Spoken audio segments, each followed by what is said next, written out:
নমস্কার বন্ধুরা, তোমরা কেমন আছো? সবাই আশা করি ভালো আছো। আর দেখো, আমি এই যে সকাল সকাল নিয়ে আসলাম মাছ। এটা কি মাছ বলো তো? তোমরা তো এরকম কাটা মাছ দেখে বুঝতে পারবে না, তা আমি বলে দিচ্ছি, এটা হচ্ছে বোয়াল মাছ। দেখো 5 কেজি একটা সাইজের বোয়াল মাছ ছিল। তো তোমার দাদা ভাই এটাকে কে কে যেন ভাগে কিনে নিয়ে এসছে, আমাদের 1 কেজি 500 এনেছিল। আর এটা এনেছিল আমার বড় মেয়ে, এসেছে, তার জন্য ও খুব ভালো খায়, তার জন্য এই মাছটা কিন্তু আনা হয়েছে বন্ধুরা, দেখেছো? আর এই মাছ দেখো আমি ফ্রিজে রেখেছিলাম, পুরো বরফ হয়ে আছে। এই যে রাত 10টার সময় আনা হয়েছিল, তো আমি ফ্রিজে রেখে দিয়েছিলাম, পুরো এই যে বরফ হয়ে গেছে। এটাকে আমি আবার জল দিয়ে একটু জুড়িয়ে নিই, তাহলে বরফটা ছেড়ে যাবে। তারপরে আমি বড় বড় পিস আছে কেটে সুন্দর করে ধুয়ে নেব। আর এই যে এখানে আমি রেখে দিয়েছি লবণ আর হলুদ, এটা দিয়ে মাছ ধুবো। আর এখন বর্ষার সিজনের বোয়াল মাছ, যেহেতু এটা বেশি লোড, তোমরা দেখতেই পাচ্ছ কত লোড, তাই হলুদ আর লবণ দিয়ে কিন্তু লোডটা আমি সুন্দর করে ছাড়িয়ে নেব। তা তোমরা সাথে থাকো, আমি একটু কেটে ধুয়ে সাইজ করে নিই। এই যে দেখো বন্ধুরা, মাছগুলি আমার কেটে ধুয়ে ধোয়া হয়ে গেছে। এই যে দেখো এরকম সাইজের পিস আমি করে নিয়েছি। তো এই যে, আর এখানে এটা হচ্ছে ডিম, সেটা আমি ধুয়ে নিয়েছি। আর বন্ধুরা, এই মাছগুলি ধুতে আমার যে কত কষ্ট হয়েছে তা তোমাদের আমি কি বলবো। এই 2 ঘন্টা লাগলো আমার 1.5 কেজি মাছ ধুতে। কেন জানো? এত যে লোড বোয়াল মাছে আমি বাপের জন্মেও দেখি নাই, এই প্রথম দেখলাম। আগে এত মাছ কেটেছি, রান্না করেছি, এত লোড আমি। তা দেখো এই যে তোমরা এই যে জিনিসপত্রগুলি দেখতে পাচ্ছ, এই সব আমার লেগে গেছে এই মাছ ধোয়ার জন্য। তো ফাইনালি মাছগুলি আমার ধোয়া হয়ে গেল। তো আমি এবার ঘরে নিয়ে যাই। তো ঘরে নিয়ে আমার মেয়ে অনেক দিন পরে তো এসেছে, এখন ও যেরকম করে খেতে চায়, আমি আজকেরা ঠিক সেরকমই রেসিপিটা বানাবো। তো তোমরা সাথে থাকো আর দেখতেই থাকো। এই যে দেখো বন্ধুরা, পুরো আমি রান্নার জন্য রেডি হয়ে চলে এসেছি। তো দেখো এই যে সেই মাছগুলো ধুয়ে আমি ঘরে এনেছিলাম সুন্দর করে। তো এই মাছগুলি আমি এই যে কড়াইটা নিয়েছি, পুরো খালি কড়াই, তোমরা দেখতেই পাচ্ছ। এবার আমি কড়াইয়ের ভিতরে এই মাছগুলি দিয়ে দেবো। আর খেয়াল রাখতে হবে যাতে এই মাছের জলগুলি কিন্তু এতে যাতে না পড়ে। আর এই মাছটা আজকে আমি কি বানাবো জানো তোমরা? আমার মেয়ে বলেছে আজকেরা বোয়াল মাছ ভাপা খাবে। তো আমি সেজন্য এই মাছগুলি রেডি করছি। তো তোমরা দেখতে থাকো। প্রথমে আমি মাছগুলি নিয়ে নিই, আর তার সাথে বড় সাইজের একটা টমেটো আমি কুচিয়ে মাছের মধ্যে দিয়ে দিয়েছি।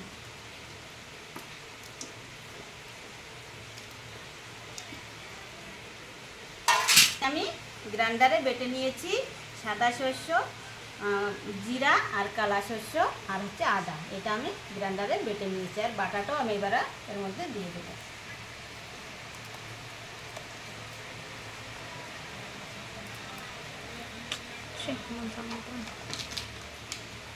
দিয়ে দেবো হলুদ গুঁড়ি,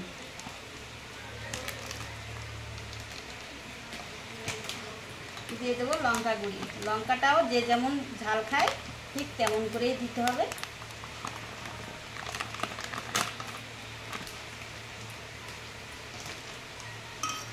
আর দিয়ে দেবো স্বাদ অনুসারে লবণ।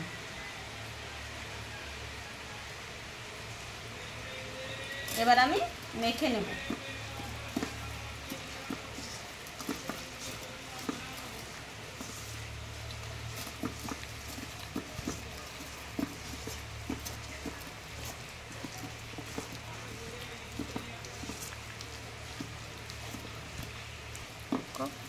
দেখো বন্ধুরা, লঙ্কাটা আমার একটু কম হয়ে গেছিলো, আর মাছ ভাপাতে একটু লঙ্কা বেশি লাগে, তো আমি আর একটু লঙ্কাই দিয়ে দিয়েছি। তোমরাও চাইলে এরকম করে পরে মাখার পরে লাগলে আরও দিতে পারবে। তো আমি আবার মেখে নিই সুন্দর করে। এই যে দেখো মাখাটা হয়ে গেছে। এবার আমি সবার লাস্টে দিয়ে দেব তেল। তো আমি সাদা তেল দিয়ে দিচ্ছি, তোমরা চাইলে সরষের তেলও দিতে পারো, আর সরষের তেল দিলে ভালো হবে বেশি। আমার ঘরে সাদা তেল ছিল, আমি সাদা তেল দিয়ে দিলাম, আর তেলের পরিমাণটা একটু বেশি লাগবে। এবার আমি তেল, মশলা আর মাছ সুন্দর করে মেখে নেব। এই যে দেখো মাখাটা আমার হয়ে গেছে, তোমরা দেখতেই পাচ্ছ বন্ধুরা। মাখার সাথে সাথে রান্না কিন্তু অর্ধেক হয়ে গিয়েছে দেখো। তো এখন আমি দিয়ে দেবো অল্প একটু জল। এই সাইডটা আমি ভালো করে ধুয়ে আমি অল্পটা জল দেব, বেশি জল দেবো না। এই যে এবার আমি এই যে কড়ার সাইডে যে মশলাগুলি আছে সুন্দর করে আমি এই যে কাছিয়ে নিচ্ছি। হয়ে গেল। আমি আর জল দেবো না।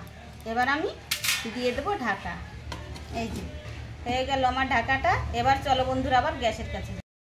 এই যে গ্যাসের পরে আমি কড়াইটা বসিয়ে দিলাম। এবার আমি গ্যাসটা জ্বালিয়ে দেব। তো এরকম করে আমি অল্প আঁচে কিছুক্ষণ রেখে দেব।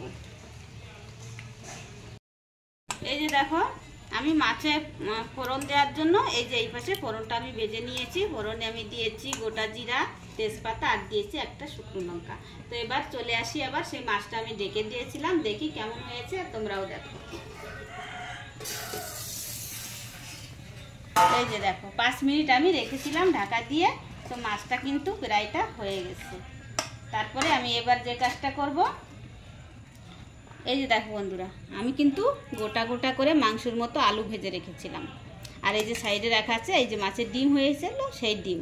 তো এটা আমি সকালে ভাজা করে খেতে দিয়েছিলাম আর 2 পিস বেঁচে গেছে। এটা আমি এবারে মাছের ভিতরে দিয়ে দেব। আর তোমরা চাইলে আলু দিতেও পারো, না দিতেও পারো। ওই গুড়ি গুড়িটা দিয়ে না।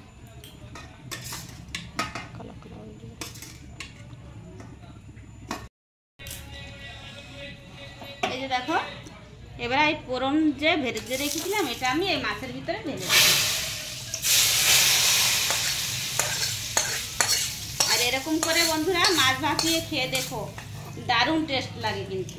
আর আমার এই গরমে যখনই বাড়িতে আসে ও বলে মা এরকম করে তুমি মাছ রান্না করো, এরকম করে রান্না করো। তা ওর মর্জি মতোই আমি আজকে রান্নাটা কিন্তু করছি বন্ধুরা। কেমন হবে তা তো আমি জানি না, তা দেখা যাক কেমন হয়।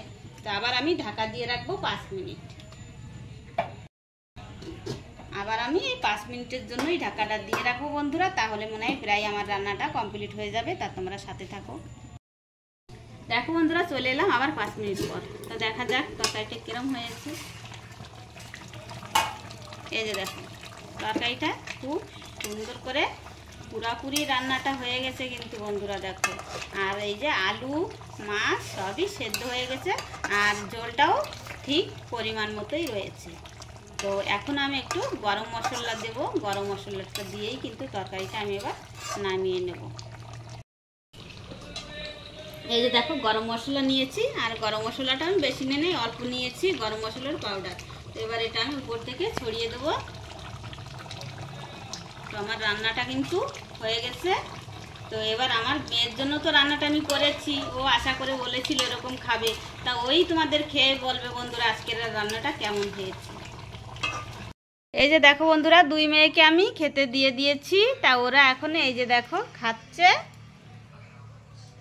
তা ওরাই বলুক বন্ধুরা, আমি আর বলবো না, রান্না তো আমি করেছি। আর ওরা খেয়ে বলুক যে কেমন হয়েছে। মন্দিরা কেমন হয়েছে রান্না? ভালো হয়েছে? দারুণ হয়েছে, দারুণ। যাক শুনেও আমার শান্তি লাগলো, ভালো বলেছে। এত কষ্ট করে রান্না করলাম। তুলসী কেমন হয়েছে তোর কাছে? ভালো হয়েছে? খুব ভালো হয়েছে। ও কথাই বলতে পারছি না। তা ঠিক আছে ওরা এখন খাক, ওদের আমি ডিস্টার্ব করব না। আর এখানে দেখো ছেলে খেয়ে দিয়ে বসে এখন মোবাইল দেখছে। তা বন্ধুরা তোমরা সবাই ভালো থেকো। আর আমার রান্নাটা তোমাদের কাছে ভালো লাগলে লাইক কমেন্ট শেয়ার করো। আর যারা নতুন বন্ধু আছো তারা চ্যানেলটাকে সাবস্ক্রাইব করে রেখো। আবার দেখা হচ্ছে কিন্তু পরবর্তী রেসিপি নিয়ে। ভালো থেকো, সুস্থ থেকো।